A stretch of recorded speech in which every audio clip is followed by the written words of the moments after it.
Tonight, dozens of people marched through uptown Charlotte celebrating a historic day, and they don't want it to go unnoticed. Well, tonight was the pre-Juneteenth march. Our photojournalist Joey Williams takes us there. I'm the founder of Million Youth March of Charlotte and Salisbury. No justice, no peace. This is our pre-Juneteenth march, basically standing in solidarity for everything that's going on. No racist police. The people want to march, and so we're going to keep it up as long as they want to. Let's go. This shows unity in Charlotte. The people united. Everyone's hurt, and we want to see changes, not just locally, but we want to see it on the state level. Okay. This is for the community and for the people, bringing everybody together so everybody's voice can be heard in a positive manner. No justice, no peace. I'm always out here supporting the Million Youth March of Charlotte and Salisbury, so I'm a big advocate of peaceful justice. I've been walking for 21 days now. I'm big on getting justice for the right cause. We got a big support. Everybody always coming out and being helpful and being supportive and just being in a positive mindset. The people united. I've been out here, number one, to get my voice heard, but number two, to get everybody home safe.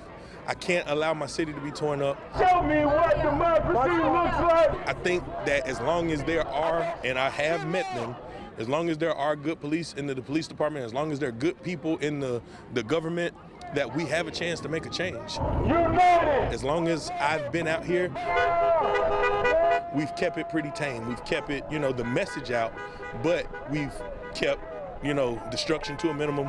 These are small steps. The Black Lives Matter mural, they're small steps, but I'm out here to get full change, and we're gonna be out here until it happens.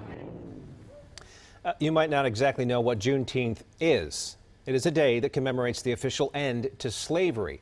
You might have heard about the Emancipation Proclamation in 1863. That abolished slavery, but back then it took a lot of time for word to travel around. So the last place to get the announcement was in Galveston, Texas, and this was more than 2 years later.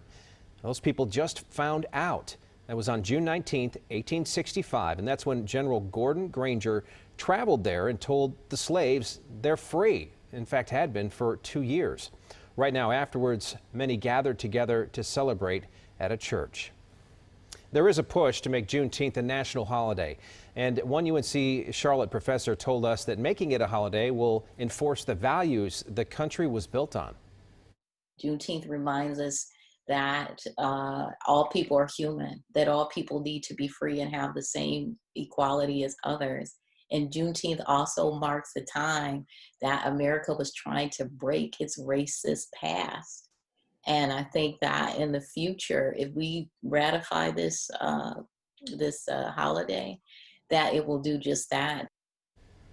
And for the first time in Charlotte, companies are recognizing that day as a holiday. The Panthers, Lending Tree, and even Channel 9's parent company, Cox Media Group, plan to recognize Juneteenth and close offices or make it an official holiday. Now, tomorrow night, ABC News will air a primetime special to really dig deeper into the historical importance of that day. It's called Juneteenth, a celebration of overcoming. That's tomorrow night at 8 o'clock. You can see it right here on Channel 9. Earlier tonight, dozens of women came together at Marshall Park to start a dialogue about racism in the community and the challenges that specifically black women face. The goal was to bring people together and make sure no one gets left behind.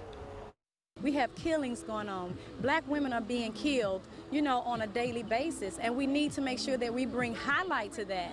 And we want to make sure we let them know that we are still here. We want justice, and we want to make sure that they have a voice as well. Beauty After the Bars and In Demand organized that event.